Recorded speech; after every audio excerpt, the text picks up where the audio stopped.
Salut tout le monde, on est parti aujourd'hui pour le 1474e épisode de l'After Zap Image. On débute les amis avec la photo officielle de l'équipe de France qui participera donc au mondial dans moins d'une semaine maintenant. On a une petite information dans quelques instants les amis, encore une fois une très mauvaise nouvelle pour les Bleus qui est tombée hier soir. Vous pouvez jeter un petit coup d'œil aussi juste à côté de moi. On a les numéros que porteront les joueurs de l'équipe de France pour ce mondial. Autre information assez importante aussi, et ça concerne toutes les sélections présentes au Qatar. On retrouve donc sur ce tableau tout simplement les sélections qui ont joué le plus de minutes depuis le début de saison, en tout cas les joueurs qui ont joué le plus de minutes. Tous joueurs réunis évidemment, donc on retrouve le Portugal et le Brésil qui sont en tête avec quasiment plus de 30 000 minutes jouées par rapport à l'ensemble de la sélection. L'équipe de France est aussi assez bien classée avec près de 28 000 minutes pour les Bleus. Vous pouvez faire un petit arrêt sur image, évidemment c'est une donnée qui peut compter pendant la compétition. Le rythme des matchs a été démentiel depuis de nombreuses semaines, donc évidemment physiquement c'est quelque chose qui peut compter. Vous pouvez remarquer que c'est le Qatar qui a évidemment le moins de minutes disputées pour ses joueurs avec seulement 2150 minutes. Ensuite, on enchaîne les amis avec une petite photo assez sympa d'anciens monégasques pour certains et de joueurs de l'ASM qui sont toujours présents. Retrouvailles entre Fofana, Chouameni et Axel Disasi en équipe de France. On poursuit les amis avec des informations cette fois-ci qui nous viennent tout droit de la séance d'entraînement de la veille et les informations ne sont pas forcément très rassurantes. Après une petite séance de 15 minutes de course, Karim Benzema a quitté le terrain d'entraînement de l'équipe de France. Il n'a même pas touché le ballon hier. Les 25 autres joueurs se sont entraînés ensemble. Mais Raphaël Varane et Aurélien Tchouaméni n'ont pas participé à l'opposition. Alors selon le staff de l'équipe de France, c'était prévu que Karim quitte prématurément la séance d'entraînement pour aller travailler avec les physios, notamment avec les kinés. Donc franchement les amis, on est quand même à une semaine de la Coupe du Monde. Même si on a un Karim qui nous dit je serai apte, franchement les amis, c'est quand même très très difficile de travailler dans ces conditions pour l'équipe de France. Parce qu'on a des joueurs qui, on a l'impression, ne sont pas aptes physiquement. Autre information, et c'est une catastrophe pour les Bleus, Christopher Nkunku touché à l'entraînement hier, vous voyez son visage grimaçant, il a été touché après un duel avec Eduardo Camavinga, il a directement quitté la séance d'entraînement, ça c'est une image, il s'est directement tenu la cuisse au niveau du genou, il a passé des examens à l'issue de la séance d'entraînement qui ont été communiqués et malheureusement c'est tombé les amis.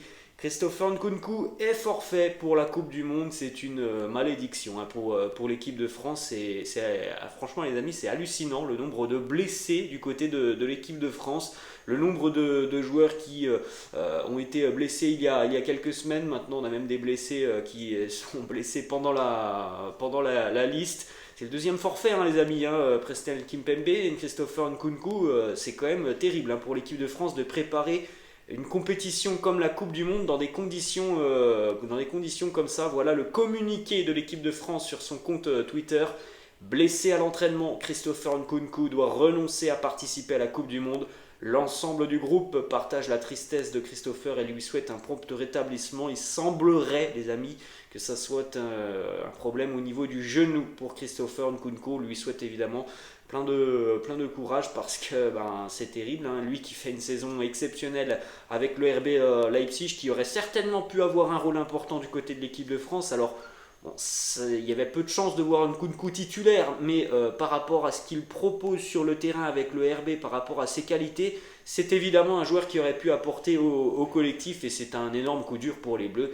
Christopher Nkunku forfait après la première séance d'entraînement. On a l'impression qu'il y a une malédiction autour de l'équipe de France. Ensuite, on enchaîne les amis avec une information qui n'est pas officielle. C'est tombé hier soir à 23 h. On va attendre dans le courant de la journée le communiqué de l'équipe de France parce que Didier Deschamps a encore la possibilité d'appeler un autre joueur pour pallier à ce forfait de Christopher Nkunku. Selon les informations de RMC, ça a été aussi confirmé par plusieurs médias, ce joueur devrait être Randal Kolo Muani, l'attaquant de l'Eintracht Francfort, qui devrait donc remplacer numériquement Christopher Nkunku. Vous pouvez jeter un petit coup d'œil les amis, ça c'est l'équipe qui nous propose la composition d'équipe probable de l'équipe de France pour affronter notamment l'Australie dans moins d'une semaine.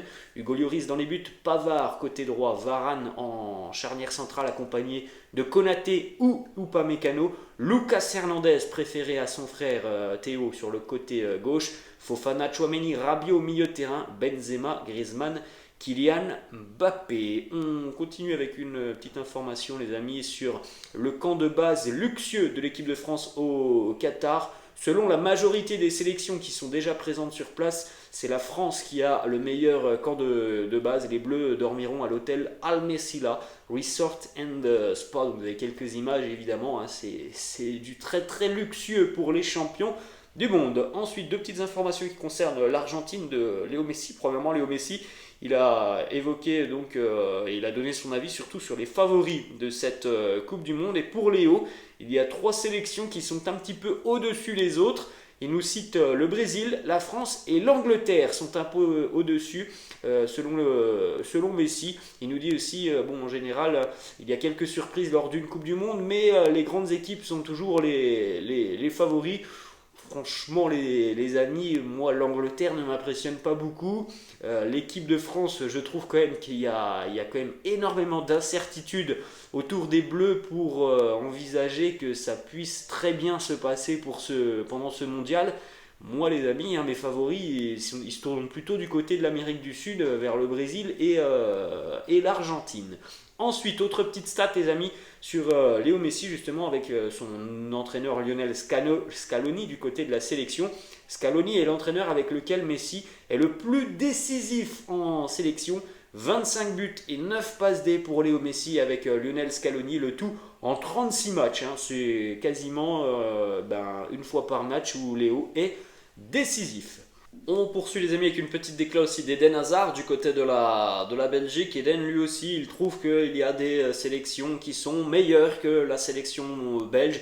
Je pense aussi les amis hein, que la Belgique était, me semble-t-il, mieux armée en 2018. Alors je dis pas que c'est catastrophique, hein, loin de là, c'est une belle sélection, mais je trouve tout de même que voilà, du côté de la sélection des Diables Rouges, on était mieux armés en 2018. Après, vous savez les amis, c'est pas parce qu'on était mieux armés il y a 4 ans qu'on va rien faire cette année. Hein. Souvent, c'est pas forcément parce qu'on en a les plus belles générations que l'on ne fait rien. Donc voilà, je trouve que la sélection belge est tout de même très très homogène.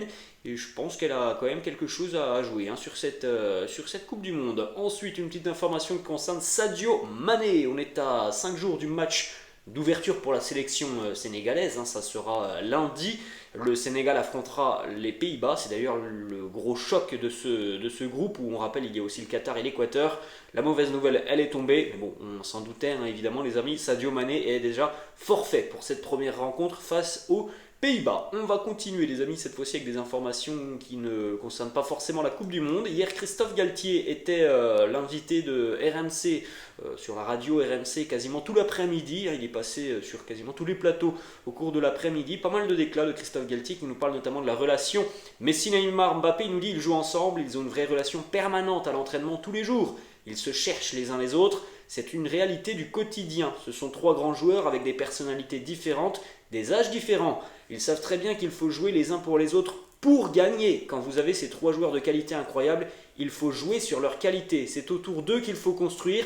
Ma réflexion sur le système à 3 milieux vient aussi de là. D'autres animations pourront peut-être arriver. Questionné aussi sur le fait de sortir un membre de ce trio. Galtier qui nous dit que quand on a la chance d'avoir 3 joueurs comme ça, je dois faire en sorte et c'est ma responsabilité personnelle de construire l'équipe autour de ces 3-là. Après, il y a l'histoire du match, la fatigue, le scénario peut m'imposer la décision de sortir l'un des 3. Je ne me l'interdis pas. Contre la Juventus, c'est Léo qui est sorti. J'ai renforcé le milieu de terrain, j'ai injecté du sang neuf. Il est toujours important d'en avoir au moins 2 sur la pelouse, car pour l'adversaire, c'est un gros problème d'évoluer contre de tels joueurs. On continue avec une déclaration de Christophe Galtier sur Léo Messi. Il nous dit « On doit tous avoir un très grand respect pour Léo. En quittant Barcelone, il a quitté sa vie. Léo, c'est un très grand footballeur, un très grand compétiteur.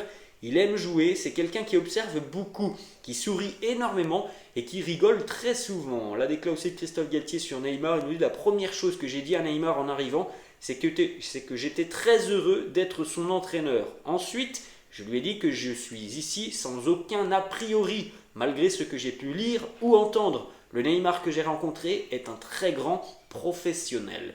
Dernier éclat de Christophe Galtier, cette fois-ci sur la troisième star, sur Kylian Mbappé. Il incarne le projet du Paris Saint-Germain. Il ne peut y avoir aucun doute sur cela. Quand je dis qu'il incarne le projet, ce n'est pas qu'il est au-dessus du club, il est au même niveau que tous les autres joueurs. Ensuite, une autre déclat de Christophe Galtier sur le fait que le Paris Saint-Germain souhaite donner plus de temps de jeu à ses jeunes et souhaite aussi les conserver. On sait ce qui s'est passé au PSG depuis quelques années avec l'éclosion de certains jeunes joueurs, une éclosion qui s'est réalisée dans des championnats étrangers. L'exemple parfait, c'est par exemple Christopher Nkunku. Et puis on l'avait dit aussi au mois de mai l'année passée, mai-juin, c'était un objectif du Paris Saint-Germain, changer la façon de faire. Christophe Galtier qui nous dit: vous vous rendez compte de ce qui se passe en Europe avec les joueurs formés au Paris Saint-Germain. Quand vous faites ce constat-là, et c'est une réelle volonté de notre président et un réel projet de la part de Luis Campos auquel j'adhère à 200%, garder les Titi au sein du club et les faire jouer au Paris Saint-Germain. Bon, pour le moment, ça n'a pas forcément été trop le cas depuis le début de saison, même s'il y a eu certains jeunes qui ont eu l'opportunité de jouer un petit peu. Ensuite, on enchaîne avec deux déclats d'Eden Hazard. Cette fois-ci, nous parle du Real Madrid. Eden qui nous dit: je ne quitterai pas le Real en janvier. C'est impossible, mais cela pourrait être possible l'été prochain. C'est au club de décider. S'ils veulent que je parte, je l'accepterai et je partirai.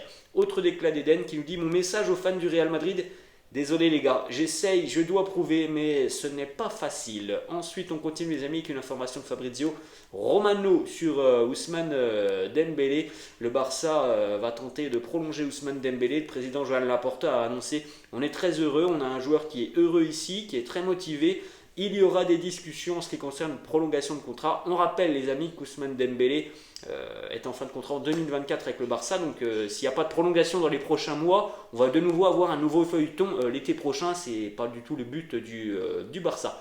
Une déclat aussi maintenant du jeune crack ukrainien Mikhailo Mudryk sur son futur club. Il nous dit: ce n'est pas une question de badge ou d'histoire. Le style de jeu de l'équipe va jouer un rôle important dans ma décision. Oui, je serais très contrarié si je ne bougeais pas en hiver. Donc il souhaite un départ sur le mercato hivernal, Mikhailo Mudryk. Il a aussi dit que il y a de grandes chances que ça soit Arsenal. On l'a compris dans ses propos. Il a annoncé qu'il y avait pas mal de discussions avec les Gunners. C'est que, bon, on va pas se mentir les amis, mais le jeune crack ukrainien devrait certainement arriver du côté d'Arsenal, même si, bon, il n'y a rien de sûr, mais on a l'impression que ça en prend la direction.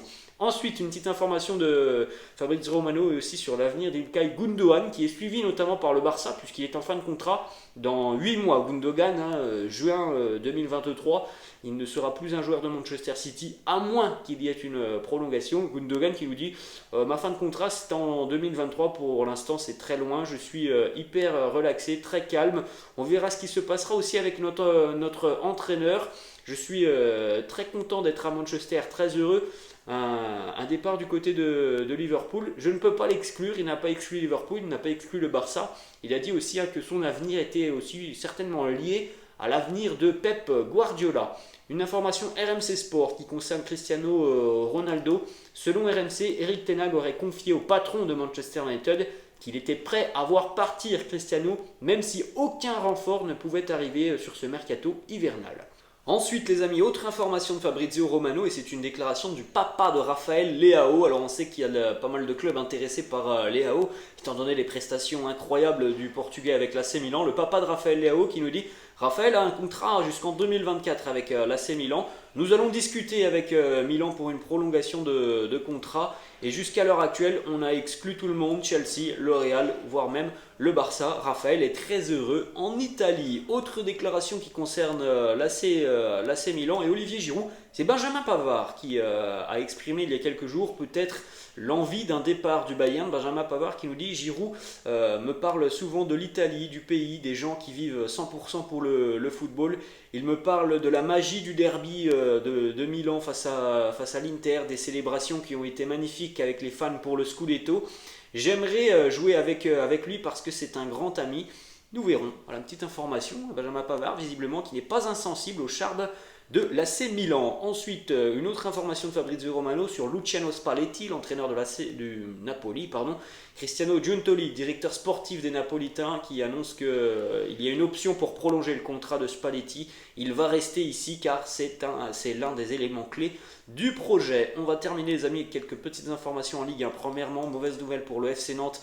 À quelques semaines maintenant d'affronter la Juventus en Europa League, la Tribune Loire, tribune qui anime en général le stade de la Beaujoire, sera fermée pour le match retour face à la Juve. Sanction de l'UEFA après l'utilisation de fumigènes et d'engins pyrotechniques lors des matchs face à Karabag et l'Olympiakos. C'est dommage parce qu'il y aurait eu une magnifique ambiance du côté de la Beaujoire. Du côté de Marseille, Pablo Longoria confirme les négociations entre Marseille et Flamengo pour le départ de Gerson. Autre information: l'OM craint le pire pour Amin Harit alors que l'on évoquait une entorse des ligaments croisés du genou gauche. Il se pourrait que ça soit beaucoup plus grave et que ça soit tout simplement une rupture des ligaments croisés pour Amin Harit. De nouveaux examens vont être réalisés. Et on termine, les amis, avec une petite déclat aussi de Pablo Longoria sur Bamba Dieng. Il nous dit: on est très content de lui, il mérite ce qui lui arrive. Il s'entraîne énormément, avec beaucoup d'humilité. On veut discuter d'une prolongation dans les semaines à venir. On pense que ça va être un joueur important pour l'avenir de l'OM. Les choses ont changé, visiblement, pour Bamba Dieng, et c'est tant mieux pour lui. Voilà, les amis, la fin de cette vidéo. J'espère que ça vous a plu. N'hésitez pas, comme d'habitude, à lâcher un petit pouce bleu. N'hésitez pas non plus à vous abonner à la chaîne. Je vous laisse. Je vous dis à la prochaine. Ciao.